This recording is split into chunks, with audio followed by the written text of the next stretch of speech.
Thank you for that, Chet. Now, of course, as we know, hunting is a very popular sport here in Montana, but not everyone who hunts wants to consume the game they get.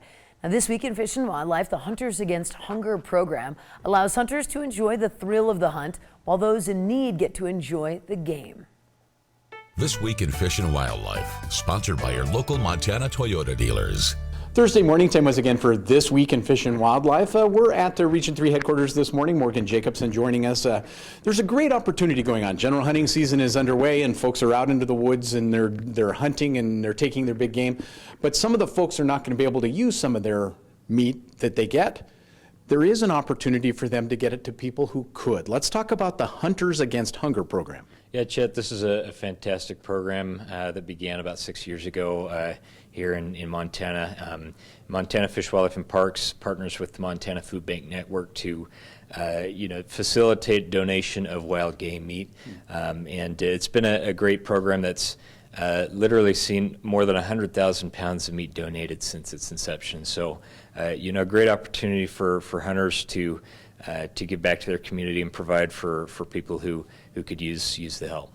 We will post online on this story the places where you can go to the folks who put prepare the meat and those kind of things, where you can go if you're interested in doing that. But this is one of those programs that really is folks helping each other out too, because it's a big volunteer effort across the board, isn't it? Oh, absolutely. It takes participation from the hunter, first of all, from Fish, Wildlife, and Parks and the food bank, but also these meat processors. Mm-hmm. And so, it's really a big collaborative effort on the part of these Montanas doing good things. So, hunters can donate just about any species that they harvest, whether it's deer, pronghorn, elk, or moose, or even bison. They can donate all or a portion of that meat to any of these participating meat processors, and then those processors get that meat to the food bank. Hunters also have an opportunity to donate to cover the cost of processing that meat, because it does cost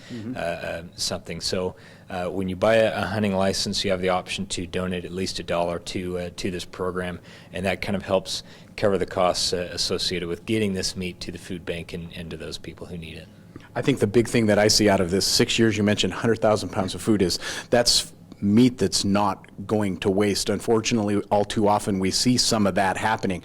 They want the big trophy, they want all of that, and that meat just goes to waste. This is a great way to get it to people who truly need it. Yeah, one of the best parts about hunting is the meat that it provides for your family. It's a really great resource and a great opportunity. So, there's a lot of people out there who do appreciate that added meat in the freezer and that food resource for their family.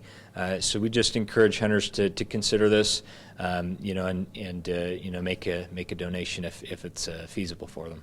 That's perfect. Again, Morgan Jacobson joining us this morning, talking about one of those fantastic programs, now 6 years old, Hunters Against Hunger. Morgan, thank you very much. And that's This Week in Fish and Wildlife. This Week in Fish and Wildlife was sponsored by Toyota. Let's go places.